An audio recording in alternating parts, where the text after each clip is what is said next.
አክብሮታዊ ሰላምታችን በያላችሁበት ይድረስ የተወደዳችሁ የኢትዮ ፎረም ቤተሰቦች እነሆ የዕለቱን ዘገባዎቻችንን ከዚህ እንደሚከተል ወደ እናንተ ማድረስ ጀመርን። አበይት ነጥቦቹን በቅድሚያ አገዛዙ የተማረኩትን ኮሎኔል ለማስለቀቅ በሚል የፋኖ አመራሩን ቤተሰቦች ማገቱ ተነገረም። ምክትል ጠቅላይ ሚኒስትሩ ተመስገን ጥሩነህ እኛን የማክሸፍ ዝግጅት ተደርጓል ሲሉ ገልጿል። የፋኖ አመራሩ በበኩላቸው አብይ አህመድ የመከላከያ ሰራዊቱን ወደ ቅጥረኛ ሰራዊትነት እየቀየሩት ነው ብለዋል። በቀዳሚነት የምንመለከተው ጉዳይ ይሆናል። ጀነራሉ ለአብይ አህመድ ሪፖርት አቀርበዋል። ብልጽግና በትግራይ ክልል ከፍተኛ ልማት አስመዘገቡ፣ ነገር ግን ያመጣውት ልማት ተጋርዶብኛል ብሏል። የጊዜያዊ አስተዳድሩ ቀጣይ ዕጣ ፈንታ ላይ መመከሩ ተነግሯል። እንመለከተዋለን። በኢራን የነዳጅ ማዕከሉን ጨምሮ መሰረተ ልማቶች በአሜሪካና በእስራኤል ተደበደቡ። ፓኪስታን አዲስ የድርድርና የተኩስ አቁም ስምምነት ሀሳብን ይዛ ቀርባለች። ኢራናውያን በአደባባይ ወጥተው በድልድይና በመሰረተ ልማቶች አካባቢ በመሰለፍ የጥቃት ኢላማዎች ላይ የተገኙበት ሁነት ደግሞ መነጋገሪያ ሆኗል። ወደ እናንተ ይደርሳል። ይህ በእንዲህ እንዳለ በጸጥታው ምክር ቤት ሆርሙዝን ለማስከፈት የቀረበውን የውሳኔ ሀሳብ ሩሲያና ቻይና ከኢራን ጎን በመቆም ድምፅን በድምፅ የመሻር መብታቸውን ተጠቅመው ውድቅ አድርገውታል። ኢራን ደግሞ በይፋ ከአሜሪካ ጋር የነበራትን ዲፕሎማሲያዊ ግንኙነት ማቋረጧን ገልጻለች። የአውሮፓ ህብረት በአንጻሩ የባህር ኃይሉን በመጠቀም በሶማሊያ የባህር ዳርቻ ተጠልፎ የነበረን የኢራን መርከብን አስለቀቅኩ ብሏል። ሌላኛው መረጃችን ነው። ከሊቢያ ወደ አውሮፓ በመጓዝ ላይ የነበሩ ከ80 በላይ ስደተኞች መስጠማቸው ተነገረም።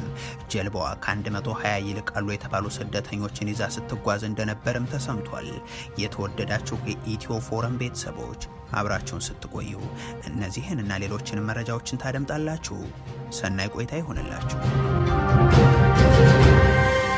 አገዛዙ የተማረኩትን ኮሎኔል ለማስለቀቅ በሚል የፋኖ አመራሩን ቤተሰቦች ማገቱ ተነገረም። ምክትል ጠቅላይ ሚኒስትሩ ተመስገን ጥሩነህ እኛን የማክሸፍ ዝግጅት ተደርጓል ሲሉ ገልጿል። የፋኖ አመራሩ በበኩላቸው አብይ አህመድ የመከላከያ ሰራዊቱን ወደ ቅጥረኛ ሰራዊትነት እየቀየረው ነው ብለዋል።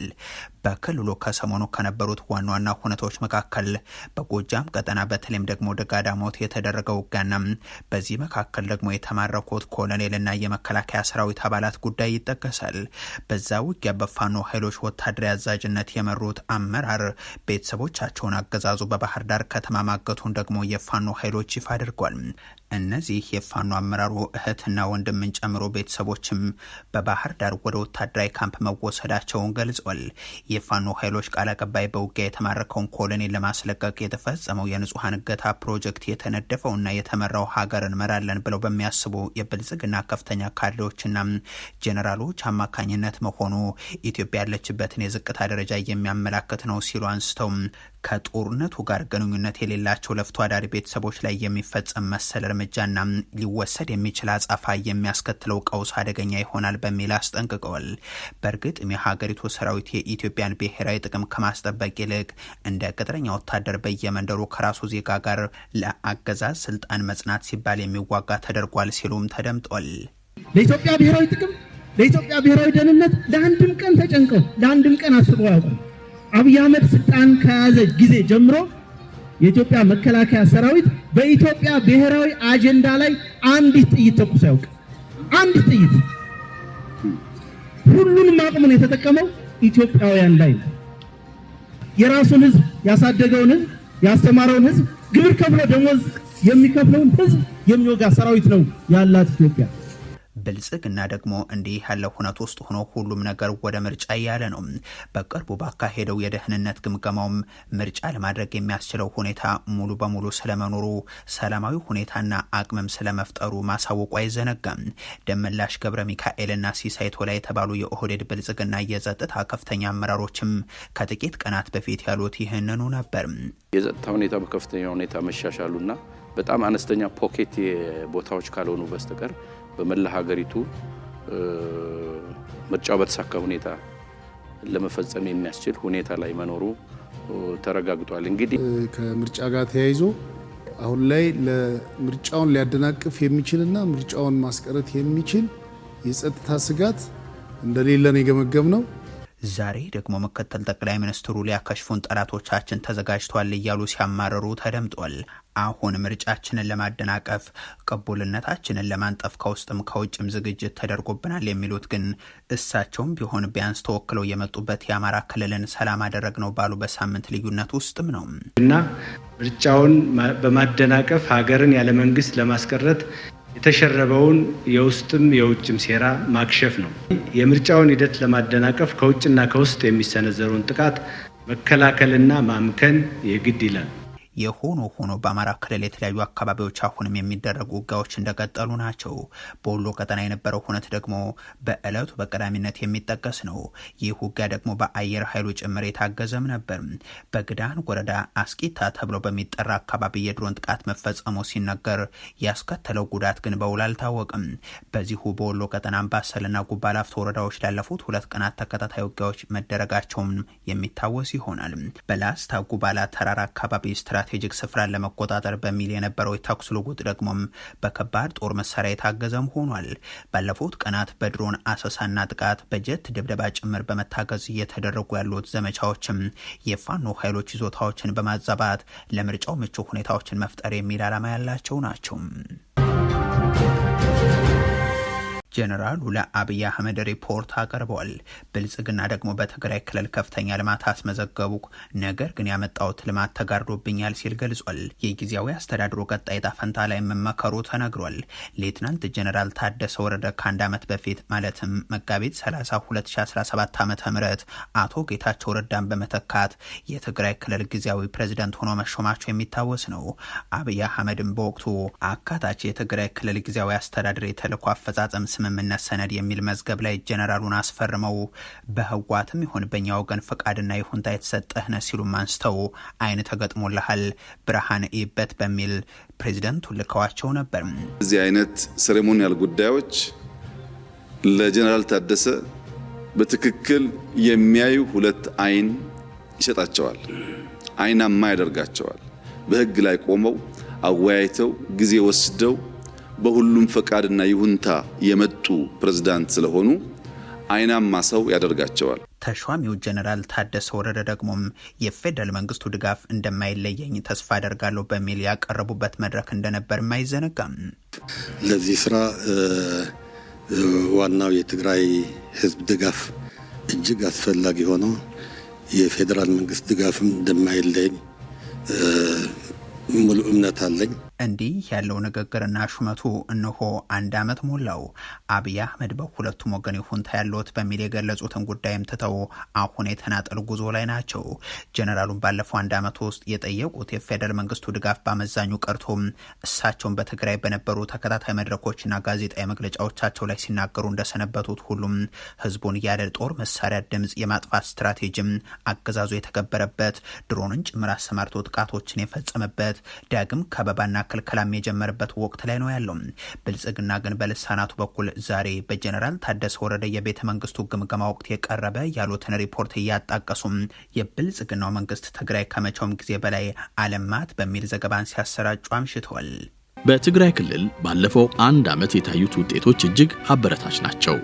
ባለፈው 1 ዓመት ጊዜ ውስጥም ክልሉ ከመልሶ ግንባታ አልፎ ወደ ተፋጠነ ልማት ለመሸጋገር መሰረት ጥለዋል። በትግራይ የቆመ ልማት የተጓተተ ስራ የለም። እነዚህ ያገዛዙ ልሳናት በትግራይ በ6 ወራት ውስጥ ብቻ ከ86,000 በላይ የትግራይ ወጣቶች የስራ ዕድል ፈጠርንላቸው ብለዋል። ከ200,000 በላይ እናቶች የወሊድ አገልግሎት ሕክምናን አገኙ። ኢንዱስትሪ አደገም። በትግራይ ልማቱ እንዲመነደግም አደረግን። በጩኸት ውስጥ ሆነን ትምህርትን አስፋፋን። እንደውም በአንዳንድ ትምህርት ቤቶች የተማሪዎች ምዝገባን አከናወን ወዘተ ይላል ያገዛዙ ሪፖርት። ይህንን ሪፖርት የሰማም በእርግጥ እየተወራ ያለው ስለ ትግራይ ክልል ነውን የሚል ጥያቄ ቢያነሳ ልክ ይሆናል። እንኳን የተማሪዎች ምገባ መምህራን ደሞዛቸውን ተከልክለው ትምህርት ቤቶችን በአመዛኙ በክልሉ እየተዘጉ ባሉበት፣ መድኃኒትም ታግዶ በርካታ ህሙማን ከሌሎች አካባቢዎች እየገዙ በሚያስልኩበት፣ ነዳጅ ተከልክሎ ክልሉን ወደ ኋላ እንዲመለስ በተገደደበት፣ ዛሬም የክልሉ ተፈናቃዮች በሞትና ህይወት መካከል ሆኖ በሚያጣጥሩበት ሁኔታ ብልጽግና ትግራይ በለጸገች ሪፖርትን አቅርቧል። ጀነራል ታደሰ ወረደ፣ አብይ አህመድም ጌታቸው ረዳም ፊልድ ማርሻል ብርሃኑ ጁላም፣ ጌዲዮን ጢሞቴዎስና አብርሃም በላይን ጨምሮ በተገኙበት መድረክ ያቀረቡት ሪፖርታቸው ላይ እንዲህ ያሉ ጉዳዮችን ስለማንሳታቸው ግን የተረጋገጠ ነገር የለም።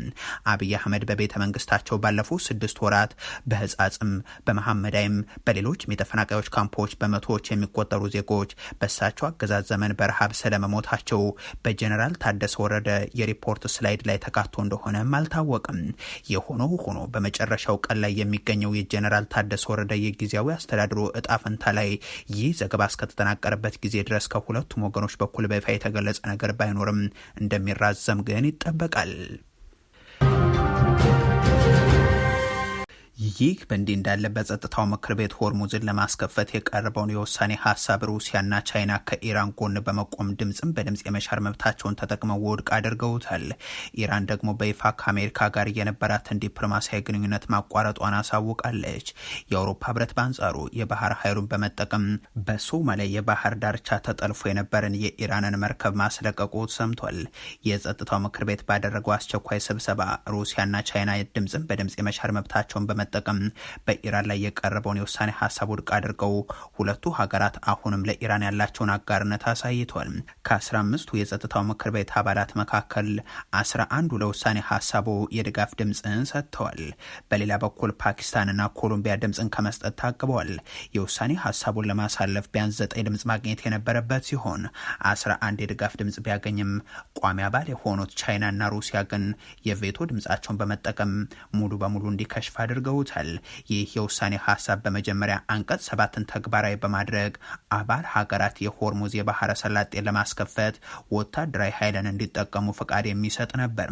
ሆኖም ሩሲያና ቻይና ይህንን ሀሳብ አጥብቀው በመቃወማቸው ምክንያት ረጅም ድርድር ተካሂዶ የውሳኔው ይዘት እንዲከለስ ተደርጓል። በመጨረሻም ለድምፅ የቀረበው የተሻሻለው ሰነድም የሆርሙዝ ባህረ ሰላጤ ለንግድ መስመርነት የሚጠቀሙ ሀገራት ኃይልን ከመጠቀም ይልቅ ጥረታቸውን በመከላከል አኳኋን እንዲያስተባብሩ አጥብቆ የሚያበረታታ ነበር። ሩሲያና ቻይና ግን ውሳኔ ሀሳቡን ውድቅ ያደረጉበትን ምክንያት ሲያብራሩ ምንም እንኳን የኃይል እርምጃው ቢቀርም ሰነዱ ኢራንን የሚያወግዝበት መንገድ እጅግ ጠንከር ያለ ነው በማለት ነው። በሌላ በኩል ኢራን ከአሜሪካ ጋር ያላትን የትኛውንም አይነት ዲፕሎማሲያዊ ግንኙነቶች ቀጥተኛ ያልሆኑትን ጨምሮ አቋርጫለሁ ብላለች። ይህ የቴህራን ውሳኔ የተሰማው የአሜሪካው ፕሬዚደንት ዶናልድ ትራምፕ የኢራን ስልጣኔ ሙሉ በሙሉ ይጠፋል በሚል ያሰሙትን ዛቻ ተከትሎም ነው። የኢራን መንግስት ጦርነቱን በሰላም ለማስቆም በማሰብ ሲካሄዱ የነበሩ ድርድሮችና ንግግሮች በሙሉ እንዲቋረጡ ነው ጠንካራ ውሳኔን ያሳለፈው። ከዚህም ባሻገር ቴህራን ለዋሽንግተንና አጋሮቿም ከጥንታዊው የኢራን ስልጣኔ ታሪክ የማይረሳና ከባድ ምት ያጋጥማቸዋል በማለት የሞት ሽረት ያለችውን ማስጠንቀቂያንም አሳልፋለች። ይህ በእንዲህ እንዳለ የአውሮፓ ህብረት የባህር ኃይል አትላንታ ዘመቻ በሚል በሚንቀሳቀሰው ኃይሉ አማካኝነት ከቀናት በፊት በሶማሊያ በስተ ምስራቅ 400 ኖቲካል ማይል ርቀት ላይ ተጠልፋ የነበረችውን ኤልዋሲም የተሰኘች የኢራን ሰንደቅ ዓላማ ያረፈባትን አነስተኛ መርከብ ማስለቀቁን አሳውቋል። የአትላንታ የባህር ኃይል ከአየርና ከባህር ባደረገው ከፍተኛ ግፊትና ክትትል እንደዚሁም ከሶማሊያ የባህር ፖሊስ ኃይሎች ጋር በነበረው የቅርብ ቅንጅት ምክንያት የባህር ዘራፊዎቹ መርከቧን ጥሎ ለመውጣት ተገዷል ሲልም ነው ያሳወቀው። በኢራን የነዳጅ ማዕከሉን ጨምሮ የተለያዩ የመሰረተ ልማቶች በአሜሪካ ተደበደቡ። ፓኪስታን አዲስ የድርድርና የተኩስ አቁም ስምምነት ሀሳብን ይዛ ቀርባለች። ኢራናውያን ደግሞ በአደባባይ ወጥተው በድልድይና መሰረተ ልማቶች አካባቢ በመሰለፍ የጥቃቶች ኢላማዎች ላይ የተገኙበት ሁነት መነጋገሪያ ሆኗል። ዶናልድ ትራምፕ የኢራን ስልጣኔ ፍጻሜ ይሆናል፣ ከድልድዮች እስከ ኃይል ማመንጫ ተቋማት ድረስ ይወድማሉ የሚል ማስጠንቀቂያን መስጠታቸው ይታወቃል። ይህንን ተከትሎ ኢራናውያን በድልድዮች ላይ እጅ ለእጅ ተያይዘው ከመሰረተ ልማት ተቋሞቻችን ጋር አብራችሁ ደብድቡን በሚል መልኩ ሰልፍ ሲያሳዩ ነው የተስተዋሉት። ከድልድዮቹ ባሻገር በኃይል ማመንጫና ማሰራጫ ማዕከላት ላይም እነዚሁ ኢራናውያን ሰልፈኞች ታይተዋል። ቀደም ብሎ ደግሞ በጦርነቱ መጀመሪያ ወቅት በሚናብ የመጀመሪያ ደረጃ ትምህርት ቤት ላይ የተፈጸመውን ጥቃት ለመቃወም ሰልፎች ተደርገው ነበር። የሆኖ ሆኖ አሜሪካና እስራኤል የሚያደርሱት ድብደባ ግን ኢራን ላይ ተጠናክሮ ቀጥሏል። የአሜሪካ ጦር በኢራን ወሳኝ የነዳጅ ወጪ ንግድ ማዕከል በሆነችው ካርግ ደሴት ላይ የአየር ድብደባን አድርሷል። የአሜሪካ ሚሳኤሎች በደሴቱ ላይ የሚገኙ የነዳጅ መጫኛ የወደብ መሰረተ ልማቶችን፣ የኢራን አብዮታዊ ዘብ ወታደራዊ ሰፈርና በደሴቱ ላይ የሚገኙ አየር ማረፊያም ተመተዋል። ካርግ ደሴት በኢራን ኢኮኖሚ እጅግ ወሳኝ ስትሆን ሀገሪቱ ወደ ውጭ ከምትልከው ነዳጅ ውስጥም 90 በመቶ የሚጓጓዘው በዚህ ማዕከል በኩል ነው።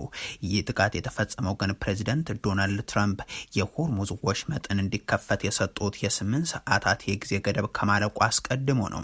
ትራምፕ ኢራን በሩን ካልከፈተች የኃይል ማመንጫ ጣቢያዎቿና ድልድዮቿ ይወድማሉ ሲሉ ዝተው ነበር። በተመሳሳይ እስራኤል የመከላከያ ሰራዊትን በኢራን ውስጥ በሚገኙ በደርዘን የሚቆጠሩ የመሰረተ ልማት አውታሮች ላይ መጠነ ሰፊ የአየር ጥቃት ማድረሱን አረጋግጧል። እስራኤል ጥቃቱን የተሳካና መጠነ ሰፊ ስትልም ገልጸዋለች። የእስራኤል አየር ኃይል በኢራን ወታደራዊ ተቋማት ላይ ፈጸምኮት ባለው ጥቃት የሀገሪቱ የባህር ኃይል የመከላከል አቅም በእጅጉ እንዲያሽቆለቁል አድርጋለሁ ሲልም ነው የገለጸው። ስትራቴጂክ ስፍራዎች ወድመዋልም ብሏል። እንደ መከላከያ ሰራዊቱ መግለጫ ከሆነም በሺራዝ ከተማ የሚገኘውና ለኢራን መከላከያ ሚኒስቴር የጥናትና ምርምር እንደዚሁም የቴክኖሎጂ ግንባታ ማዕከል ሆኖ የሚያገለግለው ቦታ በቦምብ ተደብድቧል። ይህ ተቋም በተለይም የድምጽ ሞገዶችን በመጠቀም ባህር ሰርጓጅ መርከቦችን፣ የጦር ጀልባዎችን፣ ዋናተኞችንና ከባህር ስር የሚተኮሱ ሚሳኤሎችን ለመለየት የሚያስችሉ የቴክኖሎጂ ውጤቶች የሚመረት ስፍራ እንደነበርም ተነግሯል። በሺራዝ በሚገኘው በዚህ ተቋም ላይ በደረሰው ጉዳትም የኢራን የባህር ላይ ቅኝትና የመከላከል አቅም በከፍተኛ ሁኔታ ቀንሷል ይላል የእስራኤል ጦር። እስራኤል ይህንን ጥቃት የፈጸመችው ኢራን ቀደም ሲል ለሰነዘረችው የሚሳኤል ናዳ ያጻፋ ምላሽ ለመስጠት በሚልም ነው። ኢራን በበኩሏ ወደ እስራኤል ከተሞችና ወደ ሌሎች በርካታ የመካከለኛው ምስራቅ ሀገራት አሁን ሚሳኤሎችና ድሮኖችን ማዝነቧን ቀጥላለች። የአሜሪካው ፕሬዚደንት ዶናልድ ትራምፕ ኢራን ላይ እጅግ አደገኛ የሆነ የጦርነት ዛቻን መሰንዘራቸውን ተከትሎም የሀገሪቱ መንግስት ለማንኛውም አይነት ወታደራዊ ምላሽ ለመስጠት ሙሉ በሙሉ ዝግጁ ስለመሆኑ ከገለጸ በኋላ የአጻፋ እርምጃዎችን እየወሰደ ይገኛል። መሐመድ ረዛ አሬፍ በሰጡት መግለጫ ሀገራቸው ከአሜሪካና ከእስራኤል ጋር ለሚደረግ ማንኛውም አይነት ጦርነት አስፈላጊውን ዝግጅት አጠናቃለች ይላሉ።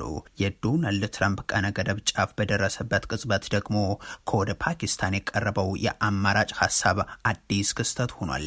አሜሪካም ይሁን ኢራን ይህ የተኩስ አቁም እቅድ ከፓኪስታን በኩል እንደደረሳቸው የገለጹ ሲሆን ይህንን ዘገባ እስካጠናቀርንበት ጊዜ ድረስ የሰጡትን ምላሽ በተመለከተ የተባለ ነገር የለም። የፓኪስታኑ ጠቅላይ ሚኒስትር ሼባዝ ሻሪፍ በአሜሪካና በኢራን መካከል እየተካሄደ ያለው ወታደራዊ ፍጥጫም ወደ ከፋ ሁኔታ እንዳያመራም ለ2 ሳምንታት የሚቆይ የተኩስ አቁምና የእርቅ ጥያቄ ነው ያቀረቡት። ጠቅላይ ሚኒስትሩ ለአሜሪካው ፕሬዚደንት ዶናልድ ትራምፕ በጻፉት ደብዳቤም ትራምፕ ለኢራን የሰጡት የጊዜ ገደብ ለተጨማሪ 2 ሳምንታት እንዲራዘም ተማጽኗል። ይህ የፓኪስታን ጥያቄ የመጣው ደግሞ ፕሬዚደንት ትራምፕ ኢራን ስትራቴጂካዊ የሆነውን የሆርሙዝ ወሽመጥን ካልከፈተች ዛሬ ሌሊት በሀገሪቱ የኃይል ማመንጫዎችና ድልድዮች ላይ ጥቃቶችን እንደሚሰነዝሩ አጸያፊ ቃላትን ጭምር በመጠቀም ካስጠነቀቁ በኋላ ነው። ጠቅላይ ሚኒስትር ሻሪፍ የዲፕሎማሲው ሂደት ውጤት እንዲያመጣ በማሰብ ፕሬዚደንቱ የጊዜ ገደቡን እንዲያራዝሙት፣ የኢራን ወንድሞች ደግሞ እንደ በጎ ፍቃድ ምልክት ወሽመጡን ለ2 ሳምንታት ክፍት እንዲያደርጉ ነው ጥሪ ያቀረቡት። ከሊቢያ ወደ አውሮፓ በመጓዝ ላይ የነበሩ ከ80 በላይ ስደተኞች መስጠማቸው ተነገረም። ጀልባዋ ከ120 ይልቃሉ የተባሉ ስደተኞችን ይዛ ስትጓዝ እንደነበርም ተሰምቷል።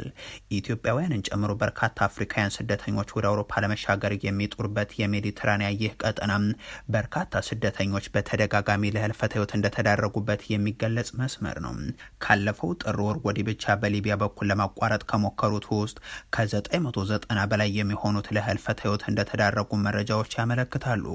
ከትናንት በስቲያም በሜዲትራኒያን ባህር በደረሰ የጀልባ መገልበጥ አደጋም የ86 ፍልሰተኞች ደብዛ ሲጠፋም የ2 ሰዎች አስከሬን ተገኝቷል ተብሏል። ዓለም አቀፉ የስደተኞች ጉዳይ ድርጅት IOM እንደሚለው 120 በላይ ስደተኞችን አሳፍራ ከሊቢያ ወደ አውሮፓ ትቀዝፍ የነበረች አነስተኛ ጀልባም ባሳለፍነው እሁድ ሰጥማለች። ከስደተኞች ውስጥ 32ቱን በህይወት ማትረፍ ተችሏል። በዚህ ሁለት ታጆ ሆራ ከተባለ የወደብ አካባቢ ጀልባዋ እነዚህን ስደተኞች ጭና ነበር ጉዞ የጀመረችው። በሰሜን ምስራቅ ሊቢያ አካባቢ ከሚገኝ የባህር ዳርቻ የተነሳችው ይቺው ጀልባ ላይ 32 የሚሆኑ ስደተኞች የተረፉት ደግሞ በጣሊያን የነፍስ አድን ሰራተኞች አማካኝነት ነው። ኤምኤስዩ የተባለው መንግስታዊ ያልሆነ ድርጅት በክስተቱ ላይ ያለውን ተቃውሞ የገለጸ ሲሆን ይህ አሳዛኝ የጀልባ መስጠም አደጋ በአጋጣሚ የተከሰተ ሳይሆን የአውሮፓ መንግስታት የሚከተሉት የተሳሳተ የፖሊሲ ውጤት ነው ባይ ነው። ድርጅቱ አክሉም መንግስታቱ ፍልሰተኞችን በሰላማዊና በህጋዊ መንገድ የሚገቡበትን አማራጭ ባለመዘርጋታቸው ምክንያት ስደተኞቹ ለህይወታቸው እጅግ አደገኛ የሆነውን የባህር ጉዞ ለመምረጥ መገደዳቸውንና ለዚህም ጥፋት ተጠያቂ መሆናቸውን በጽኑ ኮንኗል። የተወደዳችሁ የኢትዮ ፎረም ቤተሰቦች ለዛሬ ያሉን መረጃዎች ይህንን ይመስሉ ነበር። አበቃን። ቸር ያሰማን።